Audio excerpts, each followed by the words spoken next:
I am so pleased to call to the stage Ducci Gonçalves, Chair of the Board of YAF and Deputy General Counsel of YAD, the Youth Advocacy Division of the Committee for Public Counsel, also known as CPCS. Ducci will be recognizing those who made this event possible and will introduce our first speaker. Ducci.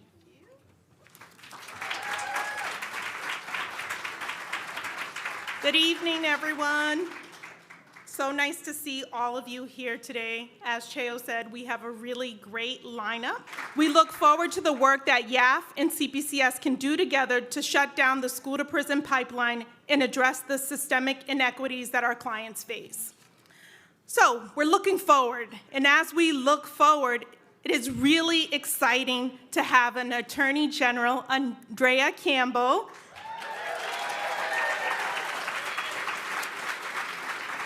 who is focused on ensuring that every student is given the opportunity to learn and thrive and succeed. Last week, Andrea was honored by the Massachusetts Black Lawyers Association with the Trailblazer Award. I immediately thought, Andrea definitely embodies the characteristics of a trailblazer. Well, what are those characteristics? Don't worry, I already went to Google for us, and I got all the characteristics. Number one is an innovator, and Andrea is definitely an innovator. Someone who is thinking differently about the issues that impact the youth in Massachusetts. Someone who is dedicated to fighting to ensure that all students have access to high-quality public education regardless of their geography, income, or race.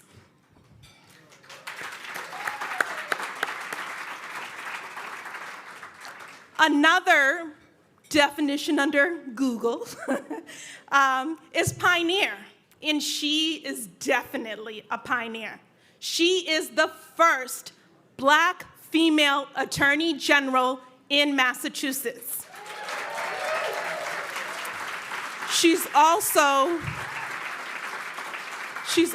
the first Black female elected official in Massachusetts, statewide.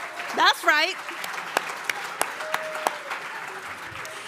And I know she will be the first of many changes to positively impact the youth that we all serve. Another interesting definition under Google is a person who makes a new track through wild country. I was like, wild country? Well, let's talk about Massachusetts real quick. Massachusetts is ranked #1 for education by US News and World Report, but is the 6th worst state in the country for education equality. Black students make up 8.7% of the student population in Massachusetts, but receive 39% of all expulsions and 43% of all out-of-school suspensions. Students with disabilities are suspended 3 times as often as their non-disabled peers in Massachusetts. In Boston, where we are, well, we're not in Boston, we're in Cambridge, but in Boston, Black students make up 9% of the student body statewide, but 40% of the students who are mechanically restrained, handcuffed. In Boston, Black students make up 1/3 of the student body, but 2/3 of school-based arrests. But what I can say about Massachusetts is that it has a nationally recognized public defender system with youth and adult defenders incorporating education advocacy in their representation thanks to the Ed Law Project. But, yeah, we could clap for that. But equally, Massachusetts has a trailblazing Attorney General who, yes, is blazing trails through Massachusetts and is definitely creating a new track in Massachusetts dedicated to educational rights of young people. I'll let you decide if it's a wild country state or not. Andrea has long shown a commitment to ensuring quality education to young people. In 2008, when she had the option to help, she did. She deferred to her job at a law firm and worked with the Ed Law Project.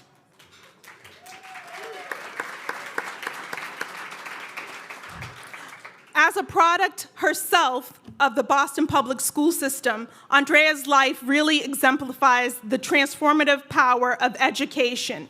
She knows firsthand that education can break the cycles of incarceration, poverty, and open doors and opportunities that can change lives. She believes that an attorney general must play a vital role in ensuring that every student is given that opportunity and a learning environment to succeed. Without further ado, please help me welcome our Attorney General, Andrea Campbell.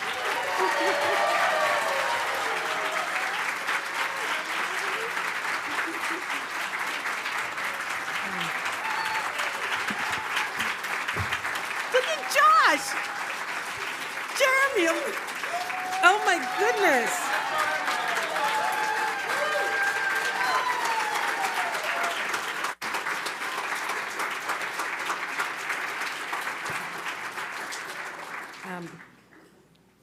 Thank you.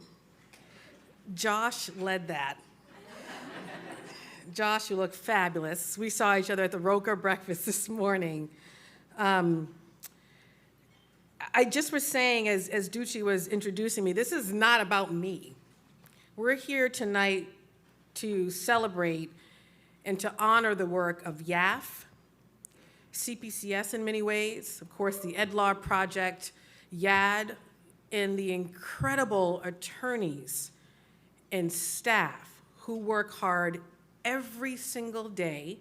I often say probably overworked and underpaid to make sure not only that every child has access to an incredible education, but that we are indeed breaking cycles of criminalization, poverty, trauma, and doing it through the juvenile justice system and transforming that system, the education system, and so many other systems. So it is an honor and a privilege to be here. And if you were at the breakfast some of us were at this morning, some didn't show up tonight, because you started early this morning.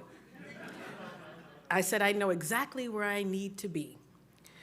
So this is not about me, but I do want to quickly acknowledge I have a few team members from the AG's office. If you work for the AG's office, stand up.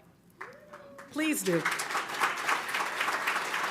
And I told them tonight to Carlos, Amanda, David, two incredible attorneys, and Carlos, an incredible staff member.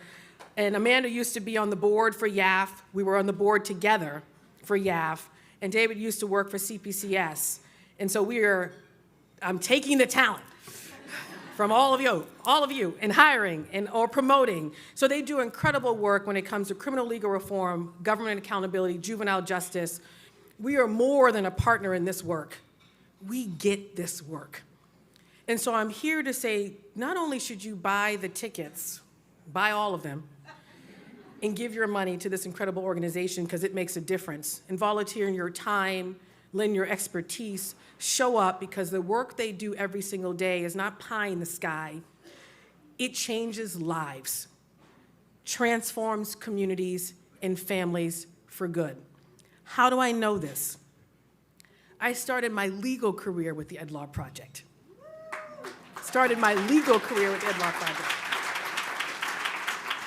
I brought my happy self back from sunny California. I was at UCLA for law school, came to Roxbury. And because I was supposed to go to a firm, and I said, it was an economic downturn. I'm like, that's not where I'm meant to be. Someone I knew, I said, if I come back and do service, I want it to be in Boston where I grew up. They connected with Ducci, connected with Josh, next thing I'm connected with Marlise, and the rest is history. The things I learned about systemic reform, about juvenile justice, dismantling a cradle-to-prison pipeline, I learned doing the work, representing children. My youngest client was 6, my oldest 22. Representing children in direct service work, I learned all of that. And you better believe I'm bringing all of that to the Attorney General's office to make sure that we continue the work of advocating with you for juvenile justice, raise the age, which the office has never taken a position on.